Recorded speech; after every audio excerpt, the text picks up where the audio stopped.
Hello, everybody. Welcome to the Raw Life Health Show. I'm so excited to interview another long-term raw fooder, my friend Chris Kendall. Hello, Chris. How you doing?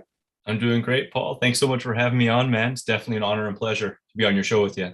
Yes, Chris. We're gonna talk a lot about what you're doing now and everything you've been doing. You've been in a raw food diet for a long time, but everything about you is the Raw Advantage. That's your tag. That's your website and everything. What is the Raw Advantage? How did you come up with that name? Well, it's funny. It kind of just fell into me. I've been skateboarding since I was 5 years old, born in 1980, and fell apart really quickly when I started just going really far south with junk food and alcohol and everything. And I was looking for something to basically give me an advantage. And one of the first things I found was yoga, and that really lit me up and got me a little bit more centered.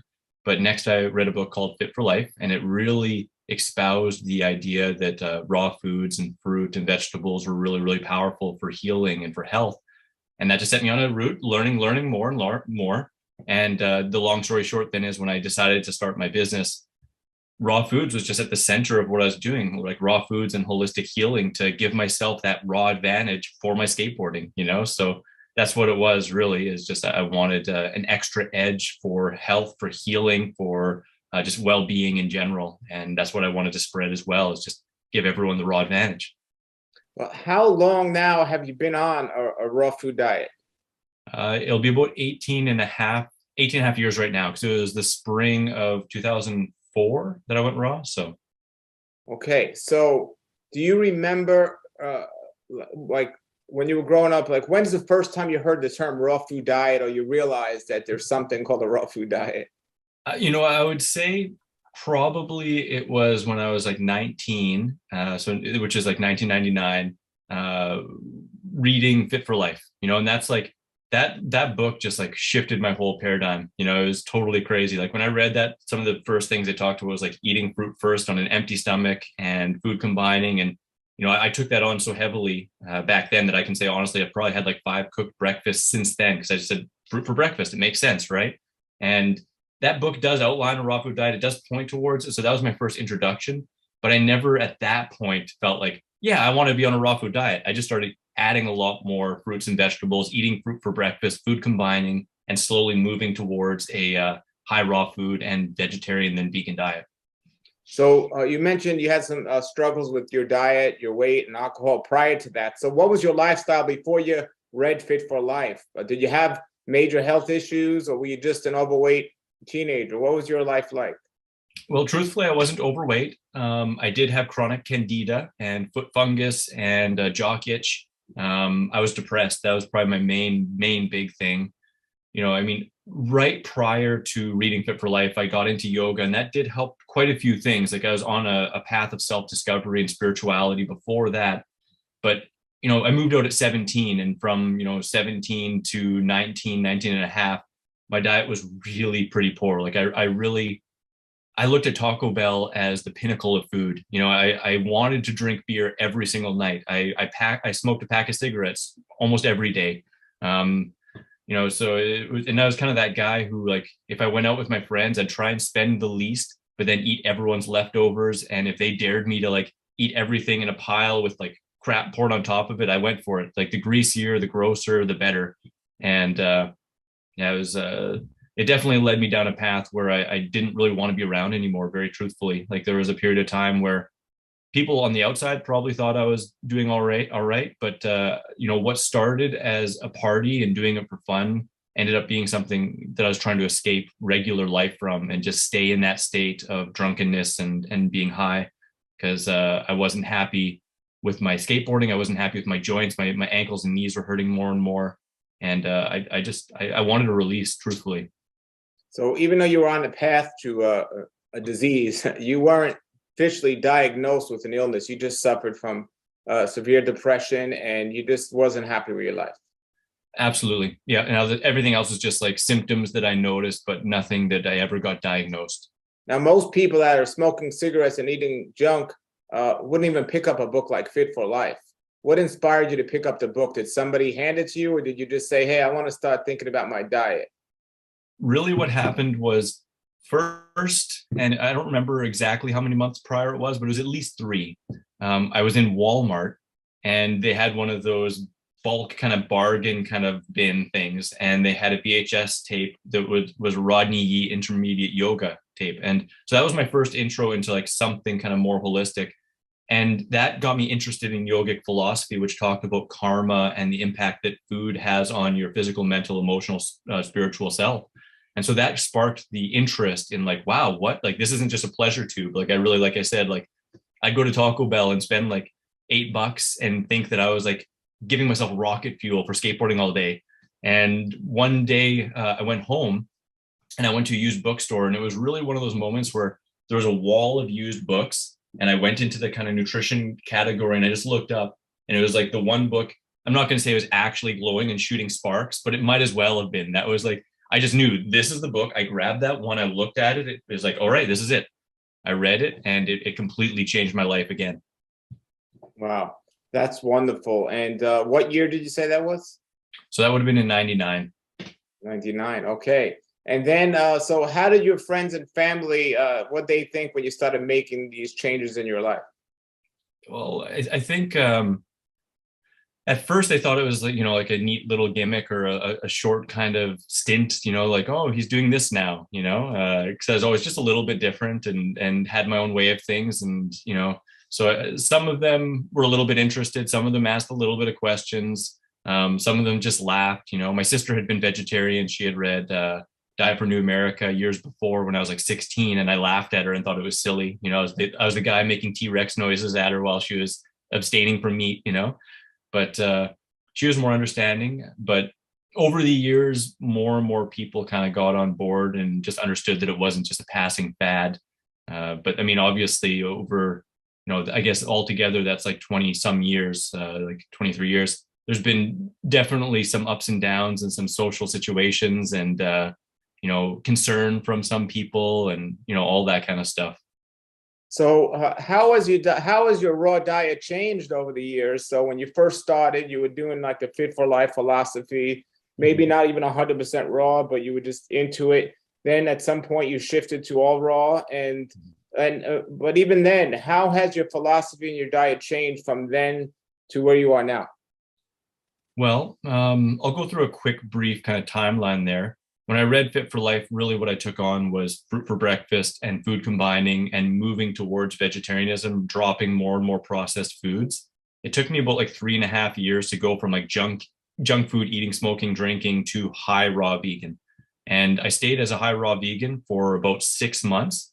During that time, I also enrolled in a private college in Vancouver, Canada called CSNN, the Canadian School of Natural Nutrition, to become a registered holistic nutritionist. And it was in that schooling, really right when I started is when I like really like committed to high raw vegan, where I was like eating fruit for breakfast, fruit for lunch, and then like a simple cooked dinner with sweet potatoes and steamed broccoli. At that time also, I was doing a lot of sprouting. So I just had like a whole bunch of different sprout baskets with little teeny greenhouses covering them in all my windowsills. I was also doing a little bit of fermenting, and I had my own sourdough, and I used to bake bread before that. I used to make my own cheese before I went vegan, all that kind of fun stuff. But it was midway through that schooling, I went to a Taste of Health in Vancouver. It was a vegan festival, and there was 3 raw food speakers there. And one of them was Dr. Doug Graham. And he just completely blew my mind again. It was like, first yoga, then Fit for Life, and then meeting Doug. All those 3 things were things that just changed my paradigm and made me feel like this next step is obvious, like so easy. And so I went 100% raw overnight after that. And that change was probably for about like 4.5, 5 years ish, where really I was super, super simple, hygienic, raw. Basically in those 5.5 years, unless I fell off the wagon, which I did pretty hard about 3 times in that first 5 years, I had like no hot peppers, no onions, no garlic, just like tender leafy greens, fruits, and very minimal amounts of fats. And it was a life-changing, mind-altering experience, I'd say. In truth, probably I felt the best during that time that I've ever felt. But I also think that part of that is like the raw honeymoon, the first few weeks and months, all of a sudden you just feel like you're on fire. And, After that, I started my website, The Raw Advantage. That's now 12 years ago. And I wrote my first book and a second book and launched that. And those were all simple hygienic recipes that basically I had been eating for the 5 years previous. But then I started craving that I wanted to kind of bring in a little bit more variety and stuff that I considered transitional raw foods. And I saw a need for a gap to be filled where there was the the high fat raw foods that was in some restaurants that I'd seen and really simple hygienic. So I started trying to create what I considered low fat raw gourmet.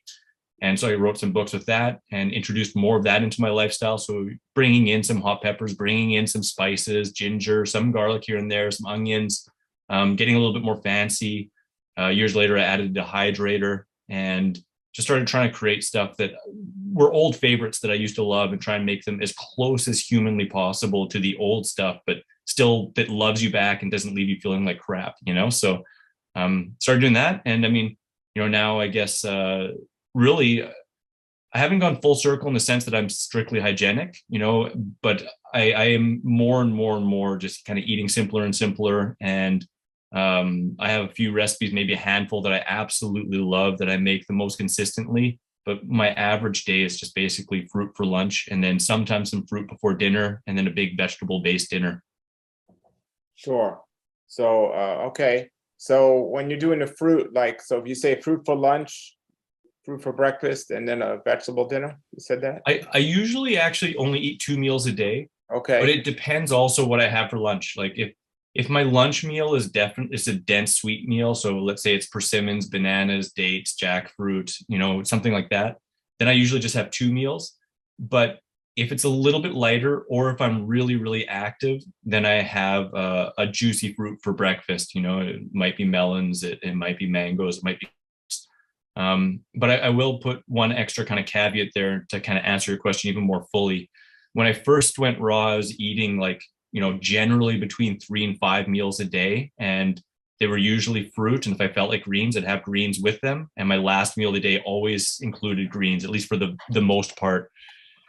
Then progressively over the years, my meal size went up and the frequency of meals went down just as a natural thing. It wasn't something I was really forcing, but it was something that it became easier to eat larger amounts and more preferential to eat a few less meals. So I'm not always thinking about eating or needing to carry on multiple meals. And that just progressively got to a point where I found it really easy to get all my calories in 2 meals, unless I was extremely active that day or mostly eating subacid, acid, or melon kind of type fruits. Sure. So tell us about you said you had 3 times where you went off the wagon. What does that mean for a raw foodist? Well, I mean, it could probably mean a lot of different things, but the 3 times that I really went off the wagon were really emotional based. The first one was actually in the first 30 days that I went raw. Like I met Doug and I was like, okay, I'm gonna do this raw challenge for a month. That's what I figured. And halfway through it, I decided to have a handful of granola. And I had one handful of granola and I was like, that was ridiculous. I didn't need that. It was just something weird habit, right?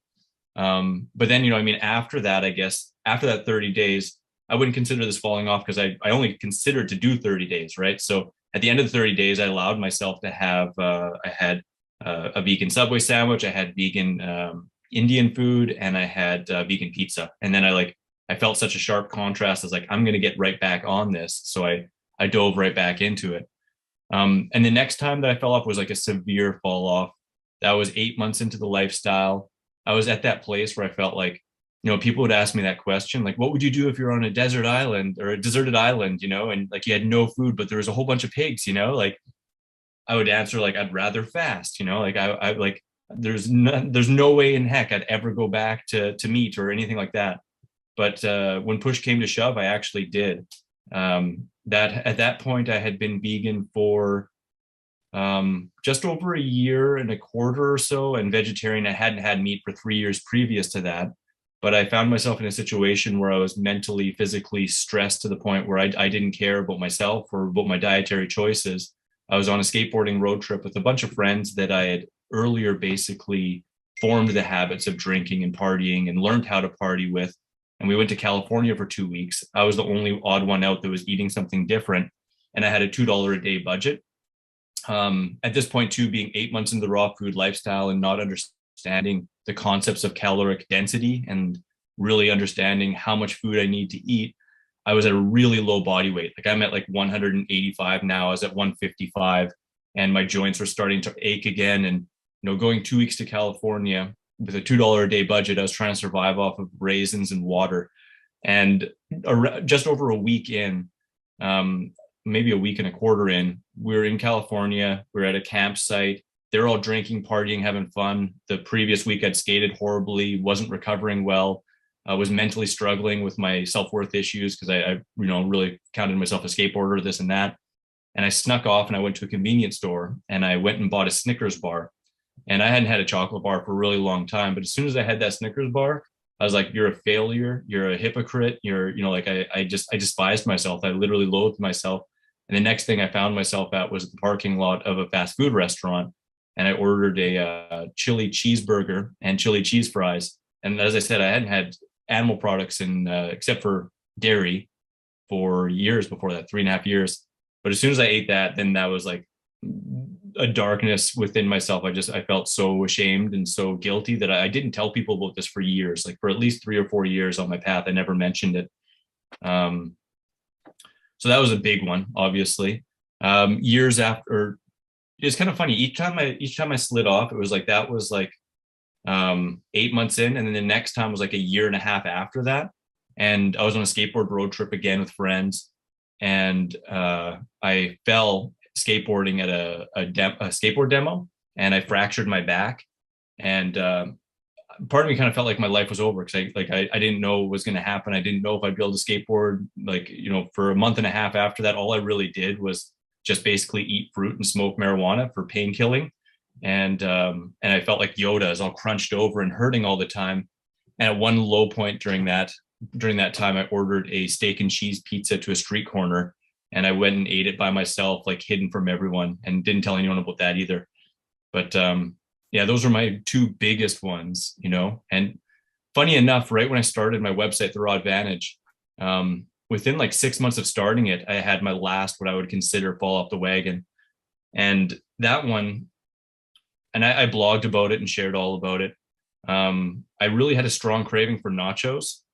And so I guess it's 12 years ago. I had strong craving for nachos. And I told myself, you know what, you can have those nachos, but only if you do everything you can to not have them for a week before that. So like I got more calories, I got more sleep. I like did everything I kind of could, lined up all the ducks. And at the end of the week, I still wanted them. So I said, you know what, you can still have them. But let's just be conscious about it. Let's actually like sit with it. Let's make a meditation of this process. So I went, and it wasn't like great quality ones. It was a place called Taco Time, but I had nachos, and they had crappy quality cheese. I didn't have meat on it or anything like that, but it had like squeezed cheese on it. And I ate that really consciously, slowly chewing it, and discovered within the first few bites that I really didn't want it. It didn't really serve the need that I was trying to fulfill.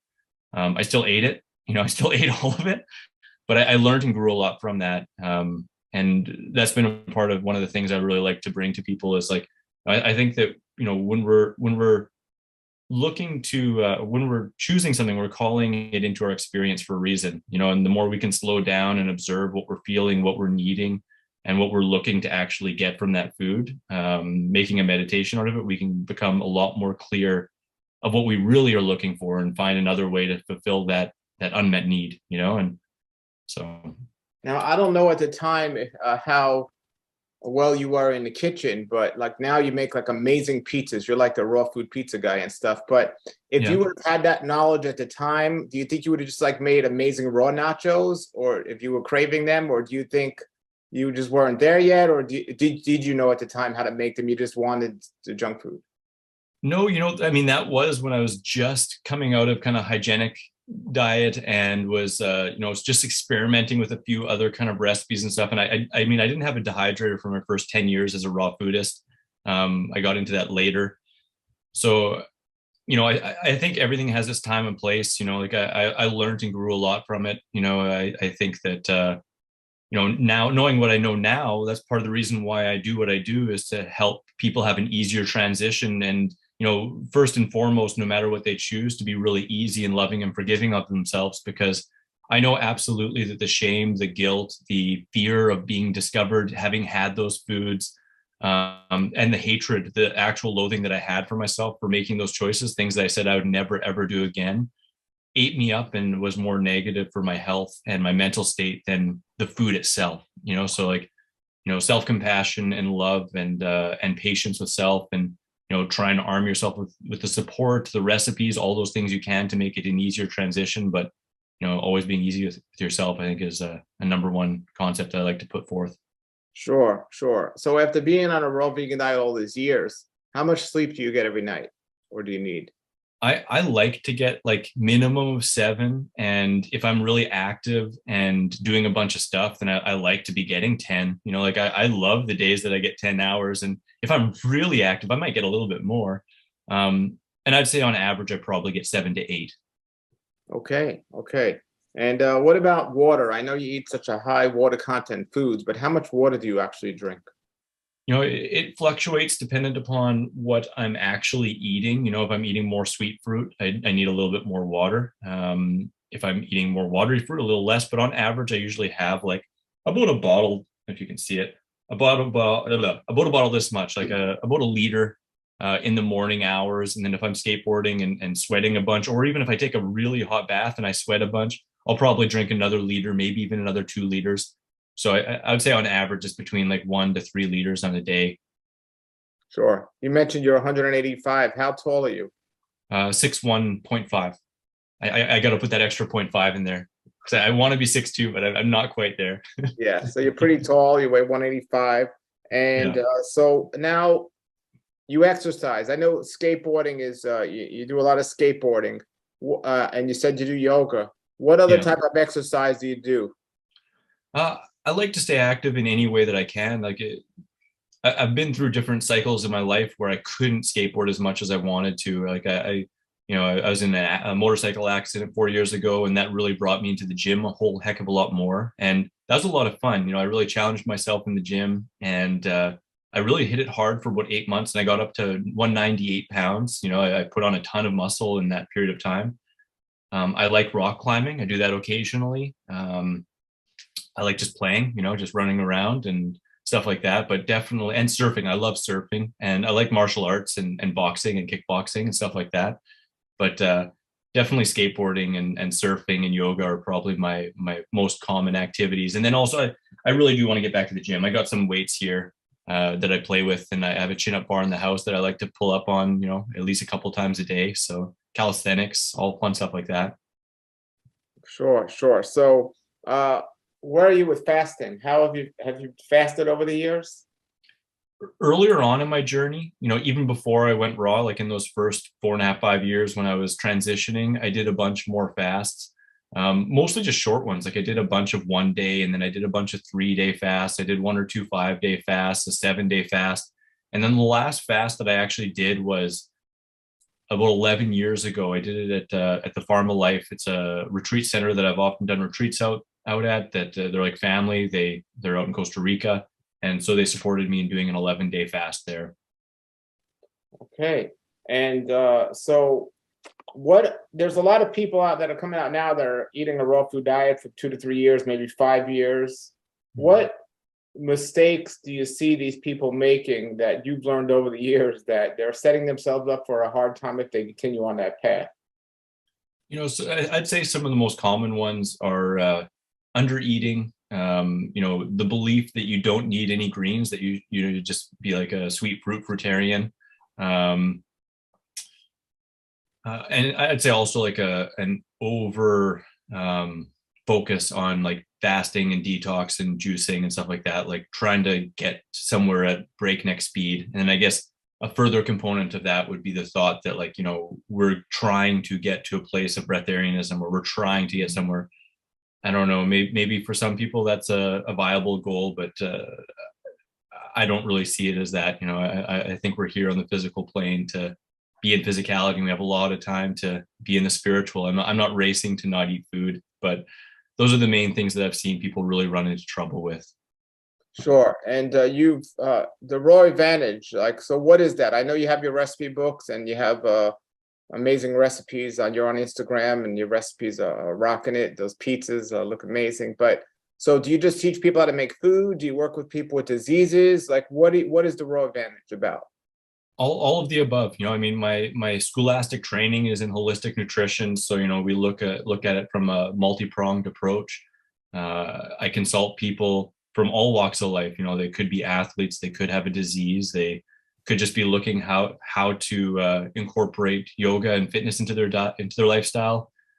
All of the above. So I was really called to service by donation. So that's how I've done a lot of my consultations, is just by donation. But then I also have packages, and I have like a fully holistic online course too, which is like a 10-week online raw food course. But it's really however I can help people from wherever they're at and help them find their weakest links, because that's how you really leap forward in your health results the most, is by focusing on those weaker links. Sometimes you don't see them, sometimes people don't know what their weak links are. And I mean, that might be another thing that I've seen people fail or have a hard time with raw food lifestyle too, is seeing it as raw food diet and, marrying it like a religion and being really, really like hyper focused on it while not getting sleep or not considering their stress or their connection to themselves, their food, their emotional body, any of those things. So Do you think the raw vegan diet is best for everyone, or do you think for some people it might not be the best way to go? you know, I like something that Dr. Graham said once. He said that, everyone's a raw foodist. Some people just choose to eat cooked food. I kind of look at it like that. Like every single animal on the planet has, a species specific diet. They were all brought up and created off of living foods. I do think that, the raw food diet is right for everyone, but that doesn't mean that I think everyone has to or needs to be on a raw food diet. There's a load of preferences and different realities that people face depending upon where they live and their culture and stuff like that. So I just really encourage people to, form a more conscious relationship with themselves and their diet and their lifestyle. And for the most part, that really does involve bringing in more fresh fruits and vegetables and enjoying the journey to wherever that brings them. Sure. And after eating this way for all these years, where are you at socially? Do you have any struggles at all socially on this diet when you're hanging out with people or doing a conference somewhere, or is it like you're so mastering it now it's like not even a second thought? I would like to say not even a second thought, but of course there's sometimes is moments where I feel a little bit awkward or I feel a little bit embarrassed. But I've been through those situations so many dang times, and I've tried like almost every single approach you could, that I'm pretty darn comfortable and I'm easy to be prepared. And I'm sure, as once you've kind of cleaned up your lifestyle and done some fasting and just eaten simply for a period of time, you can get really comfortable with not eating. If you miss a meal, it's not a big deal. So I'm totally fine with missing a meal and otherwise just being prepared and bringing stuff. But it's pretty funny, Paul. Like I've been to some situations where I've like went to parties, and like for the first few years with raw food, I didn't want to go to a bar. I didn't want to go to parties. I just had to separate myself from those situations because I was a little candle that was easily blown out. At least that's how I felt.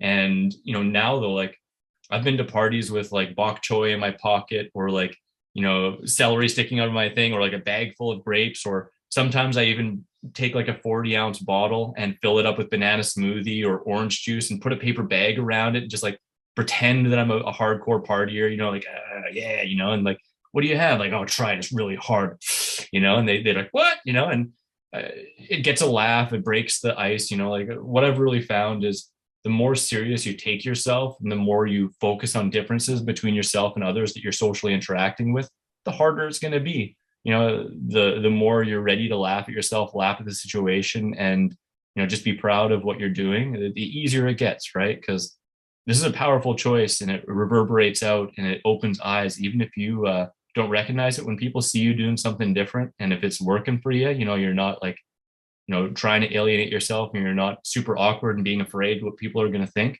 that reverberates out and it opens eyes and it opens hearts to a different perspective. Sure. Are you dedicated to 100% raw vegan, are you open to, if a situation opens up where you might have a little cooked food or something, where do you stand with that?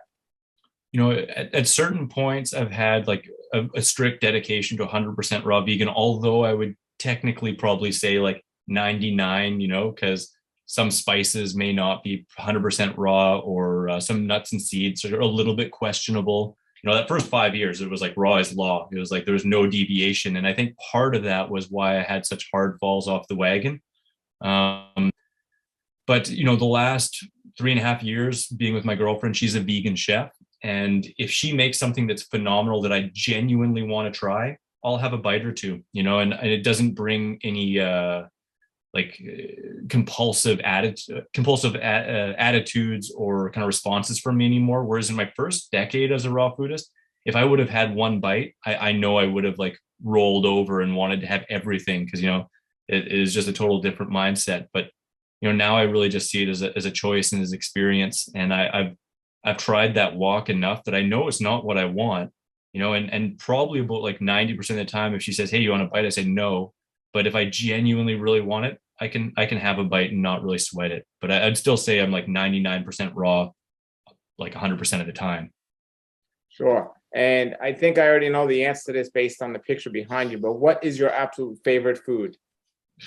Well, at the risk of being boring, I know I've seen other interviews, some other people have said this, but really it's whatever's in my hand. It's like when something's top quality in my hand, like, I've had cherimoya, which I've been eating and swore this is my favorite thing I've ever had. And same with durian. Durian is definitely up there in my all-time favorites. Tomatoes, I love tomatoes. Mangoes, I love like when something is at peak ripeness, it's my favorite. If I had to really pick five, I couldn't pick one. There's no way I could pick one, but it'd probably be like mangoes, tomatoes, durian, cherimoya, and maybe I'll put like something in there, celery or something, and then I could survive probably forever. So what's something you eat that's not like delicious to you, but it's so healthy you got to get it in your diet? I really don't think I do that, to be honest. Like I really do strongly believe that if you introduce new things, and you have a period of time where you've eaten really simple, so you can kind of see past kind of stimulation and other kinds of trickery that some of the processed foods can kind of bring into your mind, some of that pleasure trap stuff, that your body is way more intelligent than the mind, and it'll tell you what you need. And so um I really think that I eat everything because I genuinely enjoy it. Like maybe, and this is going to sound funny, it might be like parsley. I don't enjoy parsley, but there was some in the fridge yesterday that was going to go bad. So I threw it in my smoothie because I figured otherwise I'm throwing it in the garbage.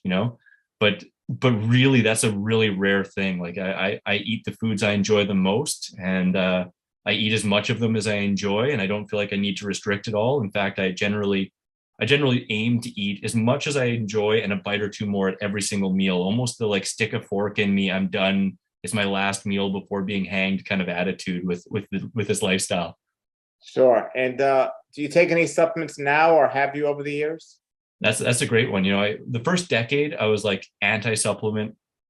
I did blood tests and stuff, and I was doing great for the most part, except I saw vitamin B12 slowly go down over the years. And like I had a blood test year 6 as a raw foodist, and then year 7, year 8, and then year 10. And every single time it got low until at year 10, it was at a definitely in deficiency category. And I was actually experiencing deficiency symptoms. I was getting really stressed about things that didn't stress me out before.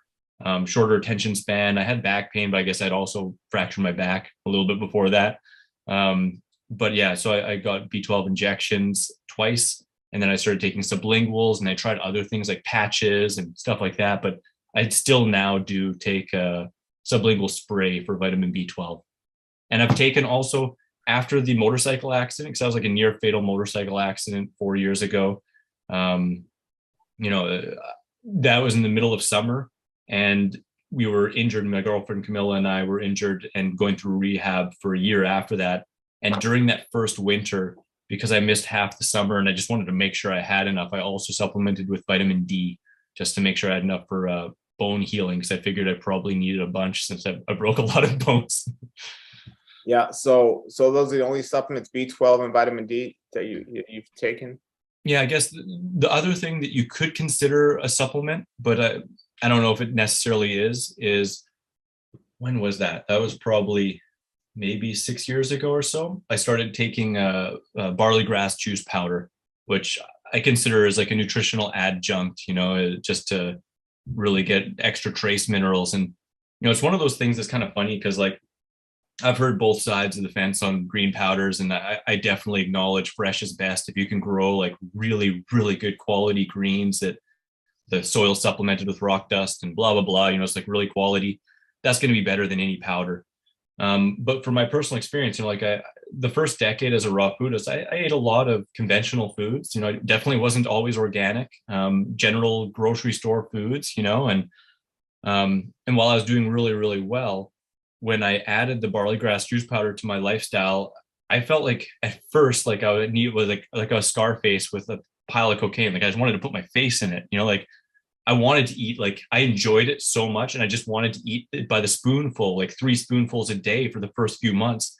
And then that slowly started to taper off. And now like I might have 1 or 2 tablespoons a couple times a week, but my thought, and I can't prove it by any means, like I know my body really well, I know my experience. What I figure is that it had some trace minerals as a little bit low end. And in the beginning, I was just drawn to it. And as I kind of topped those up off, then I felt a little bit more balanced and didn't really feel a need for it. So, and I just want to put forth there, by no means do I think that, again, that is better than fresh, if you can get the best quality fresh stuff, but it definitely helped me a lot. And I still enjoy it because I like to travel, and it's easier sometimes than sourcing really, really good quality greens when you're on the road. Sure. And you said you take blood tests normally, or you used to, or do you still do that? Yeah, it's been a little while. I think the last time I had one was around my accident. So it's been like around 4 years or 5 years, somewhere around there. And yeah, it's fun, man. The first time I got it was just year 6 in. And when I went and saw my family doctor, because my mom was concerned, I told him what I did for a living. I told him I've been a raw vegan, and he was really concerned. I had the full blood work, and when I went in to see him, he was just smiling. It's like, man, you really changed someone's mind here. And I'm like, what are you talking about? He's like, I thought I was gonna have to give you protein pills. I thought I was gonna give you iron. I thought I was gonna have to give you like this and that, a whole host of supplements. But like your blood work's the best I've ever seen in my career. Like he honestly straight up said that to me. He's like, your cholesterol levels are perfect. He's like, 2 months ago, I would have thought that they were like a little low, but I've recently went to a symposium on cholesterol, and the newest numbers suggest that like yours are like a baby, like a newborn baby, they're perfect, and like, and year after year, like everything was perfect except for vitamin B12. And there were a few years, because I took it in the fall where or the middle of winter, where my D was just getting low, but I was going to be going to Costa Rica right after that. So I didn't worry and didn't supplement at that time. But, and this is the last thing I'll mention too, I did recently, because I'm living here and I'm traveling a lot less, I did recently just get a Spurdy sun lamp, vitamin D lamp, which I'm going to start using this winter. And I also, I like to charge my mushrooms. I eat mushrooms, which have some vitamin D. And I also do use red light therapy, which I guess some people could consider to some degree a supplement, but foodborne is really vitamin B12 is the one that I really do. Sure. You mentioned earlier that there are some recipes that you just love and they're part of your life. So Yeah. what are some of those recipes that you just like your favorite and you just eat them on a regular basis? Probably the most regular basis one that I eat, I call it cocoa butter veggies. And it's funny because it doesn't actually contain coconut, but I've made 4 different versions of it. And the very first version was made from fresh coconut milk. So to be really specific, I call it cocoa butter veggies 2.0. Also have called it Chris's creamy curry. It's on my website. It's in my free app, which I didn't mention. There is a free raw food app with over 100 recipes, just the Raw Advantage on Apple and Google. But it's basically a raw food curry that like I've served it to, like Indian families and friends who grew up on traditional Indian fare, and they've said like, this is like I'm not going to say they said it was the best I've ever had, but they didn't notice that it was raw. Like they thought it was actually like an authentic cooked Indian meal, and it's like curried cauliflower, mushrooms, and either cherry tomatoes or peas, which peas are one thing that I have added to my diet in the last 4 years on occasion that isn't 100% raw, because I usually will buy frozen peas if I can't get fresh ones from the market and freeze them myself. But that was one big thing that I started doing with my food for certain dishes, whether it's chili or whether it's curries or whether it's like wings, is I'll chop up, say, cauliflower or broccoli or onions or even asparagus, even red peppers, and freeze them. And then when you thaw them out, the water expands, and then when they're frozen, ruptures the cell wall and leaves them a little bit softer and a different texture. And I find it's a little bit easier to digest as well. So I do that with the cauliflower and the curry, and it just like it tastes like a cooked curry. It's really really good. So it's got a really nice thick creamy sauce on it, and so that's one of my all-time favorites for sure. Otherwise, the other ones that I really like are stews, just really simple stews, which is like basically blending tomato and mango, and then pulsing in as much cilantro, sometimes spinach, mostly bok choy greens, and a little bit of arugula. So it's like really, really thick, chunky green. And then I pour that over the chopped up bok choy stems, cubed tomatoes, and cubed zucchini. And I mean, sometimes I mix it up with different vegetables, but like that's kind of the base, right? So, so good. And then I like a presto pesto, kind of a similar thing, but over noodles. And other than that, it could be a whole bunch of different things like chilies and pizzas and stuff. But those ones I mentioned, those are the ones that I probably eat the most consistently. I get the other one that I also like to do is I like to really thinly slice Napa cabbage into noodles, because then I trick myself thinking I'm not eating salad, I'm eating noodles. And it's like my favorite texture. So I'll just put any sauce on Napa cabbage noodles, and I'm a pretty happy pappy. Now, how important is it for you to eat organic? I'd like to say it's more important because I definitely recognize in terms of the ecology, it's vastly important. But really, the way I've looked at it over the years is if I can't get the same quality, or if it's more than like double the price, then I'll go for conventional. So like if it's conventional and it's better quality and it's the same price, I may go for conventional, but I'll probably go for the organic. But I'd always rather get enough than and not go broke. So those are two big things for me. So when I'm in Costa Rica, I eat primarily organic when I'm at the farm because I can get it, and it's really easily accessible. But here in Sweden, for example, if I wanted to eat 100% organic, my selection would probably go down to about a third, if not like less than that, like a quarter. And my price would probably go up by about 4 to 6 times because I'm finding amazing deals on cases of food out here, almost any variety from all over Europe. And a lot of it isn't organic, but So you said when you're at Costa Rica, you get food directly from the farm, and that's, I suppose, a couple of weeks maybe throughout the years. How much of the food that you eat in general is store-bought versus picked fresh from a local garden? well, when I'm in Costa Rica, and I've been out there numerous times, actually, I guess like about 12 times, ranging from 2 months to 4 months at a time. And when I'm out there, I'm going to the farmers markets and picking from the farm itself because they have an amazing fruit forest. And, it's like mostly organic and mostly tree picked, right? So that's really, really awesome. Wherever I am, I like to forage, so I do sometimes forage for some greens, forage for some berries and crab apples and stuff like that when I can. When I was living in Los Angeles, I was foraging fresh figs and cactus fruit. And like I was eating actually one summer in Los Angeles. I lived there a number of years too. I was eating figs for breakfast and sometimes lunch every single day for 2 months, and like only picking the ones that when I'd squeeze, like a drip of the dew would come out, and like hand-sized ones. And like I don't even buy figs anymore, like rarely, because I had such a good treat doing it that way. So I mean, the short story there is like I prefer to eat it from the tree if I can, fresh picked, or it dropping into my hand when I just lightly touch it. But a lot of the time when I'm traveling and where I'm living now, it's mostly store bought. The first 10 years of my lifestyle in this, I was mostly eating store bought unless I was lucky, during some travels and stuff like that. And out here, like I go to a wholesale market and I can buy by the case at like incredible prices. I usually spend about minimum 150 and maximum about $300 US per month on food, as much as I want, and like a lot of variety if I want it. It's pretty good. Wow, that's not a lot of money at all. No, it's pretty darn good. And what I've found too, I'm a fruit hunter, I'm a deal shopper. I buy by the case, I buy stuff when it's really ripe. I also usually like I believe in variety, but variety over the long term and simplicity over the short. So I might buy 5 or 6 items and that'll be good for a week or two. I might adjunct it with a couple little specialty ingredients, but in bulk, I buy like 5 or 6 things. And then as the seasons change, I get different things, but that affords me to eat a lot simpler and eat a lot cheaper because I'm buying what's banging. I'm buying with the wholesaler or the markets. Like we got to get rid of these because we got a whole bunch and they're the peak quality, right? So I just like to eat with the seasons for the most part in that way, and recognize that some foods are kind of available year round. Like bananas and papayas and stuff like that. Although not really here, but they're pretty year round foods. Sure. You mentioned those figs. It's the one food I've overeaten on over the years because I can't get it often. But when I could find those type of figs, wow, they're just not easy not to overeat on because they're so amazing. They're just They're good. Have you yeah. when you've done it? Have you got the mouth burn? I've eaten so many figs, my tongue burns so much I couldn't eat, and I still eat more.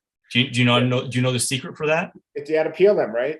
Even easier than that, because peeling them, it takes a lot of time, and then that limits how many you're going to eat in a half hour. So the easiest way is you just flip them inside out. Like you just tear them, flip them inside out, and you pop them in, and you don't get the mouth burn anymore. Okay. It's really good. But man, yeah, like some of my happiest times were I almost felt like I was living in those fig trees, and I had like 7 different fig trees. There's some lost fruit maps of LA. You can like actually find them on the internet and find all these local fruits and stuff. But yeah, I just followed those and had like 7 different fig trees, and I just go from one to the other like every single day. And Yeah. okay, I went to that one, I picked it clean, so I'm gonna have to wait 2 days, but it was so damn good. So That's damn one of good. my favorite things of fruit hunting. There's actually a website now where they show all over the world. Specifically, I looked only in the United States, but it's called fallingfruit.org. Yes, that's it. That's the one. Yeah, Yeah, that's yeah. the one. And that's those are the maps. 'Cause I was mostly in Burbank and a couple areas around there, but those were some of the best fig trees. And I found like jujube trees and loquat trees, and even found a banana tree and a whole bunch mandarin trees. So many good foods. I definitely think California, for my travels, California is the best place in the world to eat foods right off the trees. Because it's just wild on the street sometimes. Yeah. Where even though I live in South Florida, there are other places that it's just easier to get food. And then there's like when you go to Southeast Asia and stuff, there's just so much food on the people are selling right off their trees in front of their yards and stuff. It's just amazing. It's nearly free in some of those other countries, but you're right. I think Los Angeles specifically in California is like some of the most amazing places for raw food, because you can get the full gamut from like the pinnacle like restaurant food to like fresh off the trees, and then you can go to the LA wholesale markets and get like kind of like I'm getting here cases of food for free almost. Like I've actually gone to the LA's wholesale market and they had perfectly ripe bananas, and they're like, we have too many, just take them. Like they gave me 3 cases for free. Like you can Yeah. get crazy deals there too. Yeah. And a lot of stores throw out their bananas when they're ripe because they want the green ones in the stores. And went behind stores many times and just found cases of ripe bananas. Yeah, And me too. right, And plantains too. yes, You yes, ever eat raw plantains? Like yes, super, yes. yeah, they're Yeah, when so they're good, black. right? Gotta wait till they're black. Yeah. Yeah, they're so So good. I've been to Vancouver. I know you said you're from Vancouver. I spoke there a good amount of times. And what used to be exciting for me about Vancouver was in the United States, they had a really you couldn't buy fresh like durian and fresh jackfruit and these things. But Vancouver and Toronto were 2 places where they would import it not frozen and you could buy it fresh Yeah. back in the day. And so I used to love to go to Vancouver and to the market there and get the fresh durian and all the fresh foods there. And I used to speak at the raw food events out there, and just really a great group of people. But the stalls with the fruit were just amazing out there. Yeah, no, absolutely. I bet you have been to the exact same markets in Chinatown there, because I've gotten many a baby banana and some durian and some like really big mangoes, like the size of my arm, forearm. And then I lived in when I first went into raw food, I was living in Commercial Drive. I'm not sure if you're familiar with there, but I didn't even have to store fruit. Like here, I buy by the case and I bring it home. But there, I was like a block and a half away from Commercial Drive and grocery stores that when stuff got perfectly ripe, they'd mark it 75 to 85% off. So like I'd go there and there'd always be ripe bananas for 19 cents a pound. So I never even have to, I just go and buy whatever was perfectly ripe there. Right. And yeah, Vancouver's awesome. I must have missed you with some raw food festivals and stuff, because the only one I went to is that Taste of Health, but I know they had it a number of years. Did you ever go to a Taste of Health? I've been to a Taste of Health, I believe. And then I know I went to Vancouver Island and they had a raw food stuff going on over there. And then Yeah. there was a couple in that had a raw food restaurant in the Vancouver area. Now they live in Australia, Mhm. and they're running all over Australia. This couple, It's not Gorilla Foods, is it? no, but I've been to Gorilla Foods. Yeah, yeah, he's awesome. Yeah, You want and to hear something crazy, Paul? yeah, I didn't go to a raw restaurant for the first 7 years as a raw foodist. I had never seen one. The first one I went to was alive in Toronto, and truthfully, because like at that point, I had 5 years of super simple hygienic, and even when I branched out, I remember the first time I went to a grocery store and bought a hot pepper to use in a recipe. I looked left, I looked right to make sure no one was watching because I felt actually like kind of guilty. And when I went to Alive, like they had some ingredients I would never use. It was delicious. I loved it. But I actually kind of brought up some stuff. Like I ordered it late at night and had a serving of it afterwards. And like I was just like, holy cow, this is crazy, because there's some salt and way more nuts than I was used to. But um I've rarely went to raw food restaurants kind of because of that. And that's kind of what's really led me to try and develop these recipes that I can feel like I can still eat my face off, but not get a nut hangover, and not get super baggy eyes afterwards. But like I said, I still absolutely love all those places. And I've been to a bunch in California, which I loved. And I used to go to Pure Food and Wine, which I don't know if you've seen that documentary on that whole scenario, but yeah, I did. And I lived in New York. I grew up in New York because I was doing the raw diet. And so all the raw food, I actually was the raw food chef at Caravan of Dreams for many years. I just read that about you the other day, and I was really stoked to see that because that was one of my favorites in New York. I'd gone there about 2 or 3 times during the last decade of the Woodstock Fruit Festivals, and really enjoyed it there. And Pure Food and Wine, man, I think that's the only raw restaurant, truthfully though, that I've been to and like ate my face off. Like normally, if I go to a raw food restaurant, I want to pre-eat. Like I want to eat a big smoothie or some salad, so I don't like eat 4 entrees.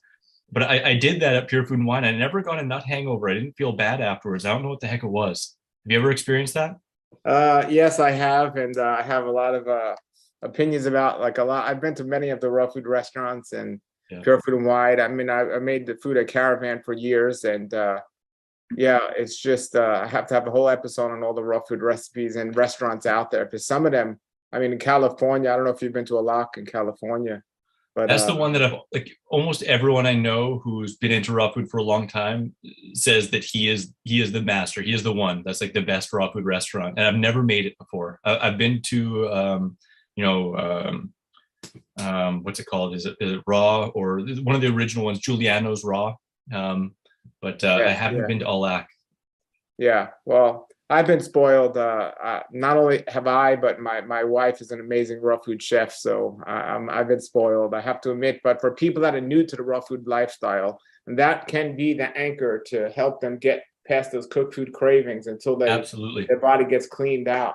So if you're going on a raw food diet, you don't want to rely on raw foods as a staple of your diet, but don't wait 7 years to go to a raw food diet if you're new to it, because it's just an amazing experience to taste some of these foods.